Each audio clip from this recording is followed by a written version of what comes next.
like red hot right now, and that is Tulsi Gabbard claiming that President Barack Obama is a treasonous person who tried to conduct a coup against Donald Trump.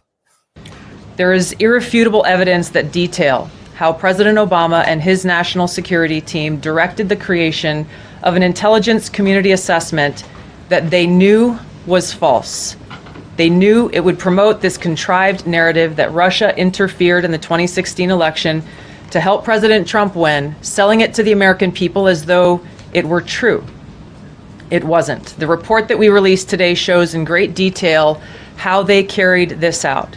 They manufactured findings from shoddy sources. They suppressed evidence and credible intelligence that disproved their false claims.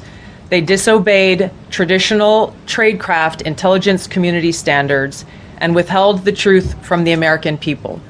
In doing so, they conspired to subvert the will of the American people who elected Donald Trump in that election in November of 2016. They worked with their partners in the media to promote this lie, ultimately to undermine the legitimacy of President Trump and launching what would be a years-long coup against him and his administration. Now, that is some pretty strong language. And I'll just tell you, when I first heard that, I guess a couple of days ago, when she first made that statement, I was kind of going, we got to be careful here, because that is the highest charge you can bring against somebody in America, which carries the death penalty. And you better have some really rock solid evidence, because if you make a charge like that and then can't completely support it, then you come out looking kind of bad. So before I even get into some of the stuff that I've seen since that came out, what are your thoughts just off the cuff? Well, my reaction is the same as yours. I mean, it's a bold allegation right there. And a lot of pundits are suggesting that, well, that recent Supreme Court case involving Donald Trump and executive decisions is going to prohibit any prosecution of Barack Obama. Thought about that. Yeah. And some of the activities that were involved, the lying to members of Congress, for example, apparently subject now to a statute of limitations that has since passed. So that frees up them from prosecution to the extent that's accurate. I didn't go look it up. I'm a lawyer, but I didn't go look it up. But I've been taking the media at its word insofar as the statute of limitations is concerned. But the mere fact that these documents, quite frankly, I think they do support her overall conclusion that this was a fabricated claim. And I thought it was most peculiar, the most recent release, the fact that the Russian Foreign Intelligence Service, I think that's the entity that hacked into Hillary Clinton's email server, and they had reviewed that, and they had all this background information, most notably about her health conditions. And there's pretty serious, damning suggestions about her health, and that she needed heavy tranquilizers and all these emotional issues she was having. But that's being held up as an illustration of why Vladimir Putin actually wanted Hillary Clinton to get elected. He had no interest in Trump getting elected. Keep your powder dry. Keep that information in your back pocket, because that may serve you well as Vladimir Putin when you're sitting down and negotiating over something or trying to win over influence against Hillary Clinton.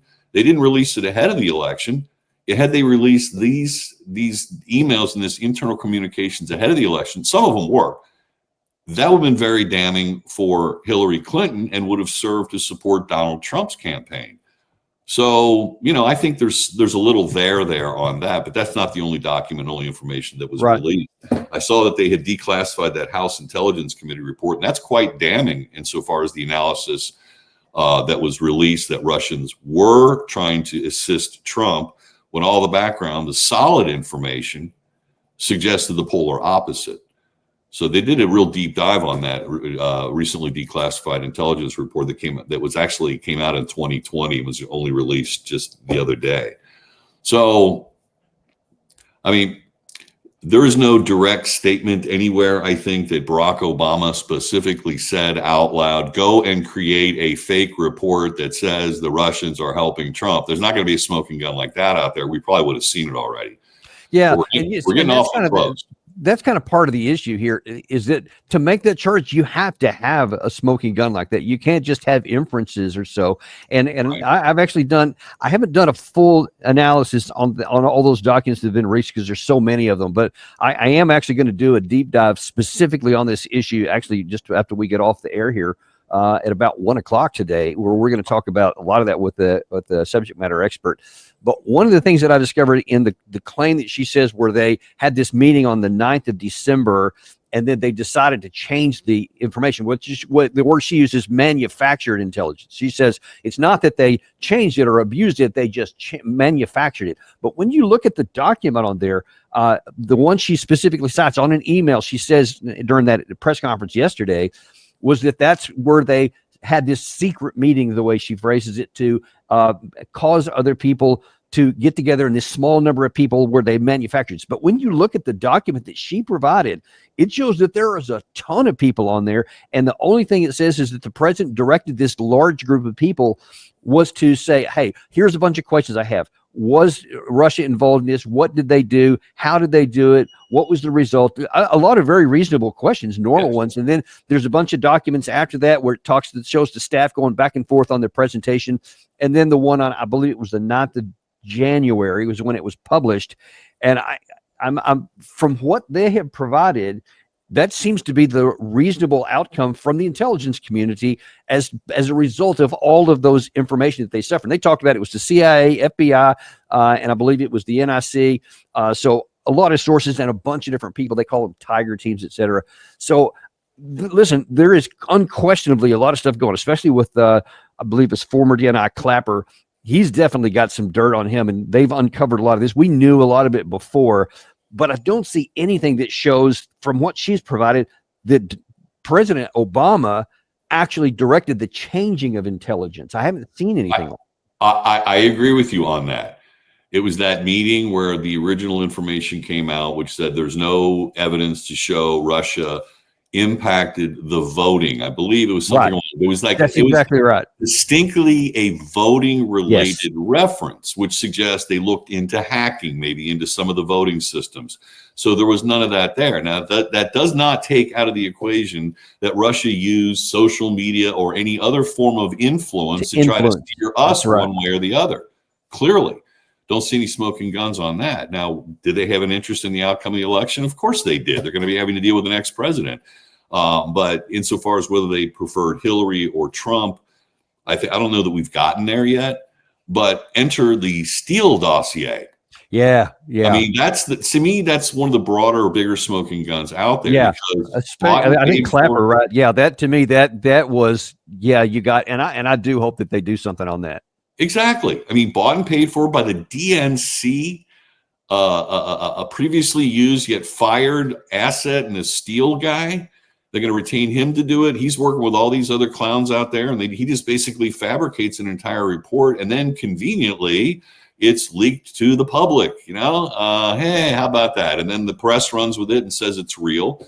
And how many years do we have to go through before we finally figured out that no, it's not? It's a bunch of lies bought and paid for by the DNC. But what irks me more than anything, being an attorney and finding the FISA courts to be an absolute, outright unconstitutional vehicle, but that they could enter that into evidence, use that as evidence in front of a judge in a FISA court in order to obtain a warrant to spy. I mean, that's an affront to justice, Daniel Davis. That is an affront to justice. Yeah, I completely agree with you. And I just keep pondering, why wouldn't Director Gabbard focus on something where there is something there, and what she's claiming anyway is that there's a bunch of emails where Clapper knew it wasn't true, knew it was manufactured, and cast it out there anyway, when there was other intelligence that implied some of these things were going on, but they centered on something that he, according to what she says, knew it wasn't. And if that's the case, then I think that it might be reasonable for charges. I mean, what as a lawyer, what do you think that there's something there that they could actually charge him on? That I honestly don't know. The FISA courts are so secret, you can't even lawyer up. You can't even talk about it if you're the subject matter of a FISA court hearing. Again, it's like we live in some sort of Nazi state or oppressive Cuban regime type of thing. It's like a Kafka novel, The Trial. I think about this all the time when I think about FISA courts.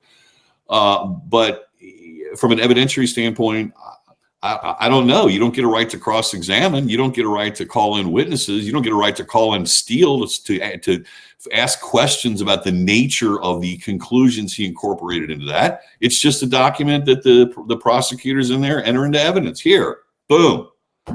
This serves Yeah. as basis for probable cause.